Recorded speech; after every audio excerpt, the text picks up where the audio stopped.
What up, Star Fam? Just a little video to cap off the evening tonight. Going on a little walk. I was getting the urge to kind of just discuss the times that we're in at the moment.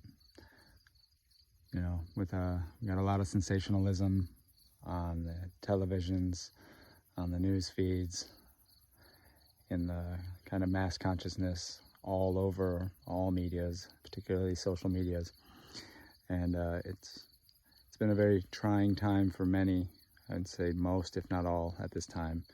And really to tie together a lot of the sentiment that's been going on at the moment from my perspective, speaking on behalf of being here at this time, very specific to this time, you know, us feeling kind of like a star family that may not have always fit in our early years, didn't understand what we were doing here, didn't always know, you know, if we were even meant for this time, for this planet.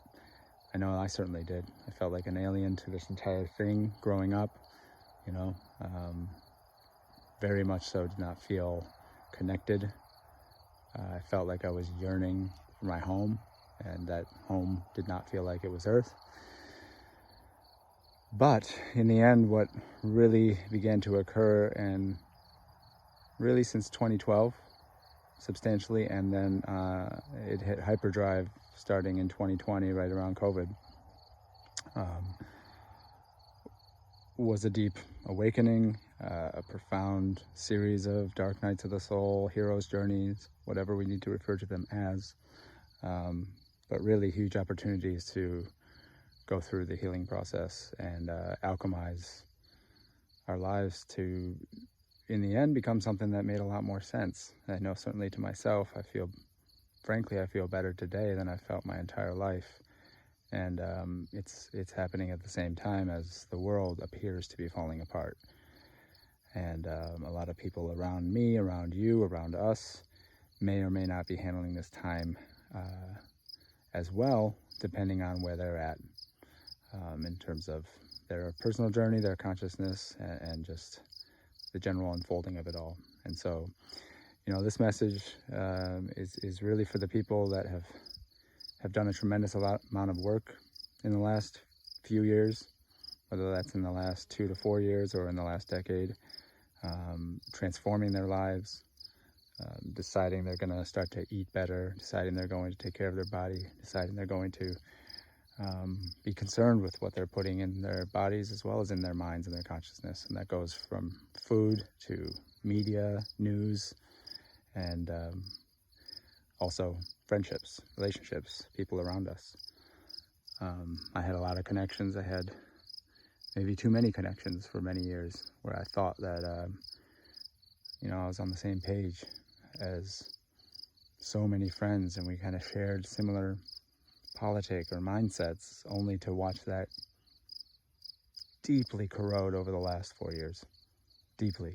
And finding myself on a different side of opinions or different sides of what would have been a predictable shared background that we might have all come from, that is now seeming far less predictable. And I know this message will resonate with a lot of people that have undergone these changes and transformations, maybe have endured judgments and shamings or anything over the last few years, as opinions have been all over the place, and people trying to really hold one another accountable and taking to social media to kind of duke it out. And frankly, what I see from it all is, after putting so much work into the healing journey in the last 4 years and having a lot of success and results, purging emotions and belief systems, a lot of deeply and long-held beliefs that weren't serving, limiting beliefs,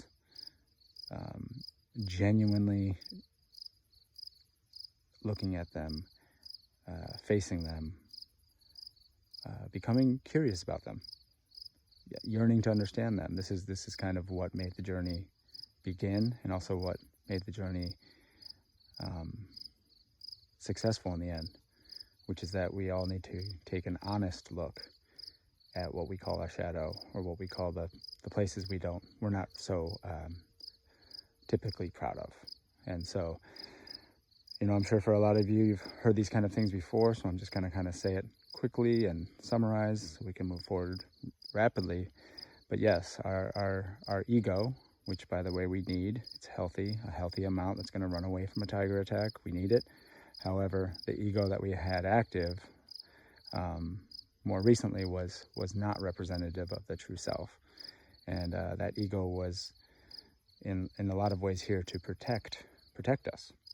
And we developed it from a very, very young age. We developed protection, for the things we didn't want people to see. And so, through childhood, as you're coming up, all those little statements from friends or people at school, teachers, parents, cousins, anybody that made us feel less than in any way, shape, or form.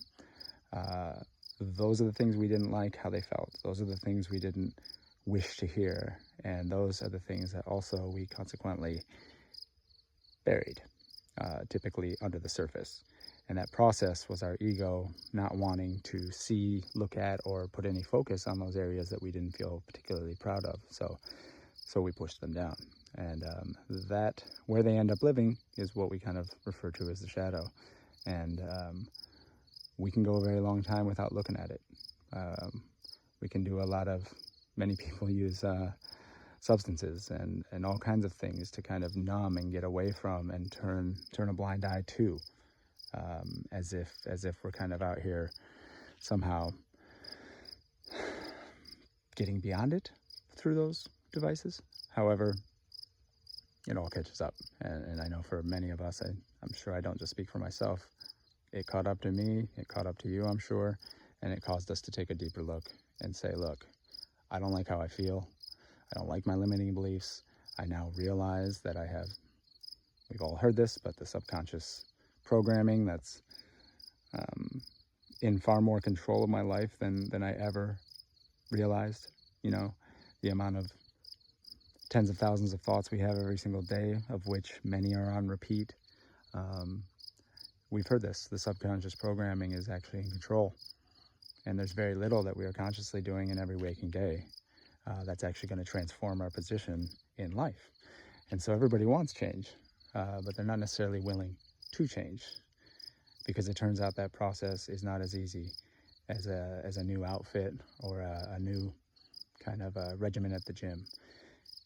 To genuinely get into things to a point where they don't actually loop, which means we kind of regress after we make some changes. We regress and we find ourselves 6 months later back where we were before, unable to break that chain, unable to break that loop. I do believe that is when we kind of are scratching the surface of issues that we'd like to work on, but we don't necessarily get to them. And so the shadow work, I know for myself, when I began to look in the mirror and say, what is going on here? What am I not being honest about? What am I hiding? What am I trying not to look at? When that process genuinely began is when these things began to fall away. And in the last 4 years, it has been on hyperdrive. I used emotion code. Dr. Bradley Nelson early on, probably 4 years ago, discovered that. If people aren't aware, look into it. Very helpful as a way to kind of find and purge emotions.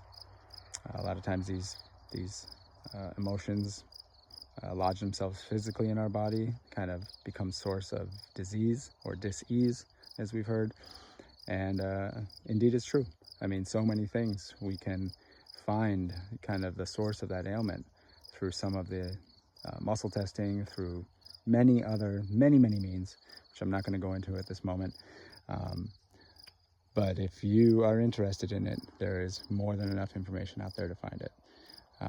But genuinely diving into that is when my journey really changed, shifted, transformed. And that looked like a lot of isolation. That looked like a lot of time with myself. That looked like a lot of relationships ending. That looked like a lot of friendships ending. That looked like a lot of what, again, some of us might be afraid of. But I will say we've used these things as blankets for false warmth. And it is time to pull the blankets, the wool off, because frankly, so many don't feel good.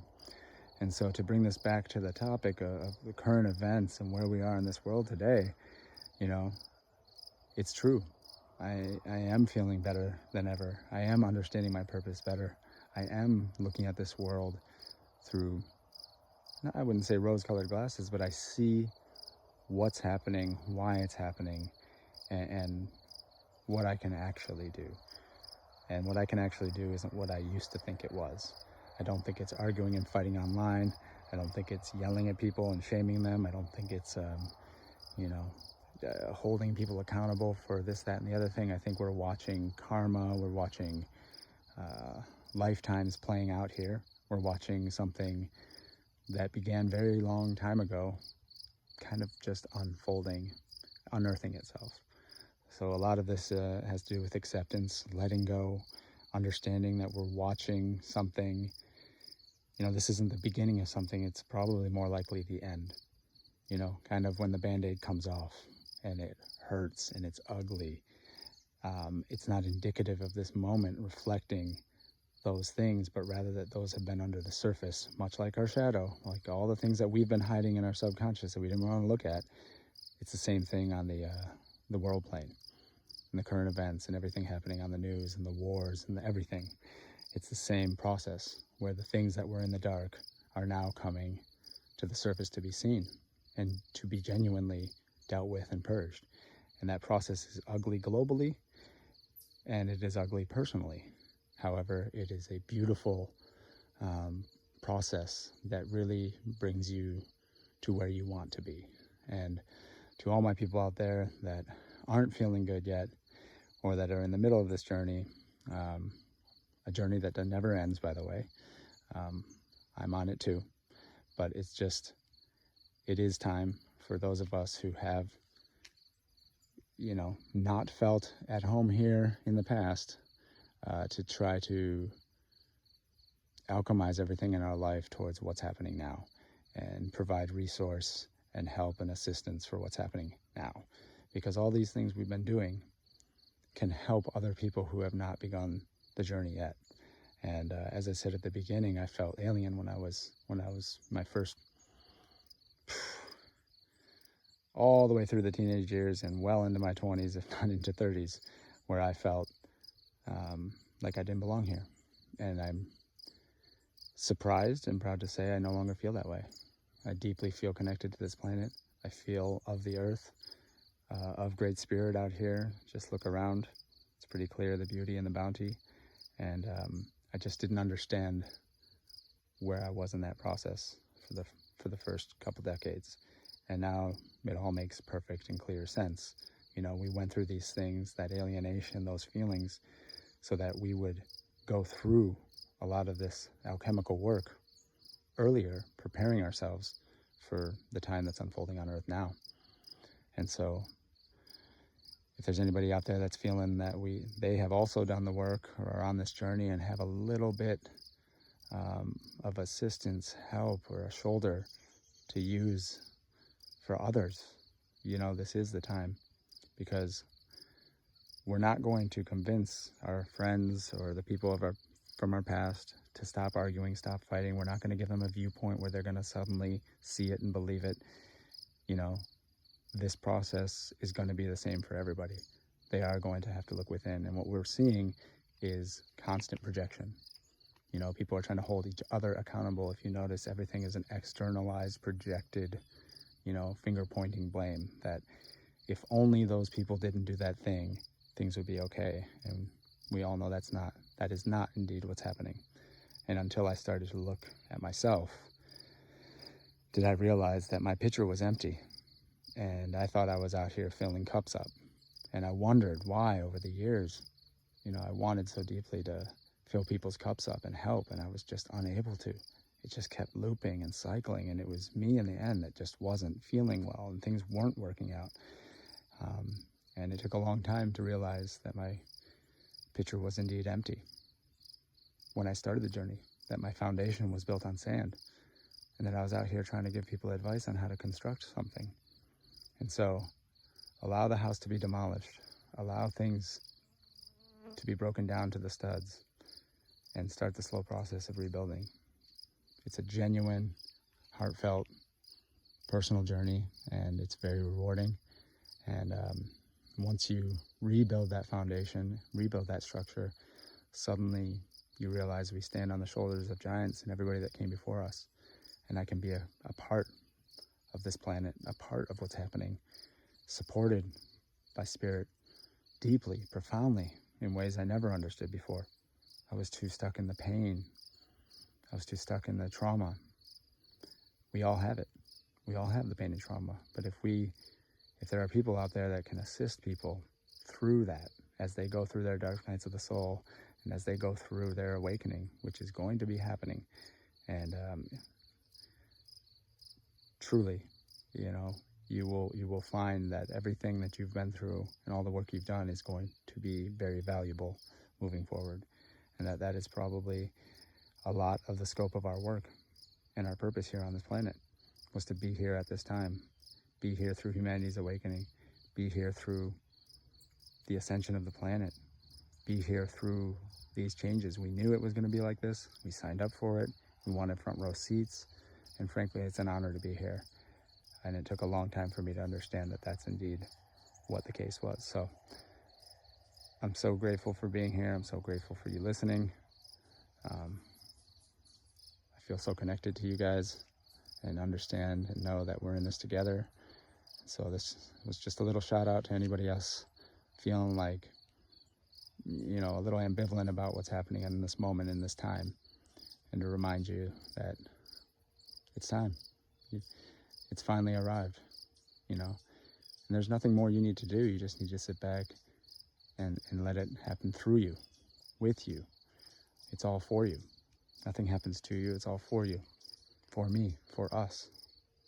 And it's time to just take back that power, be here through this time, and do what we do best.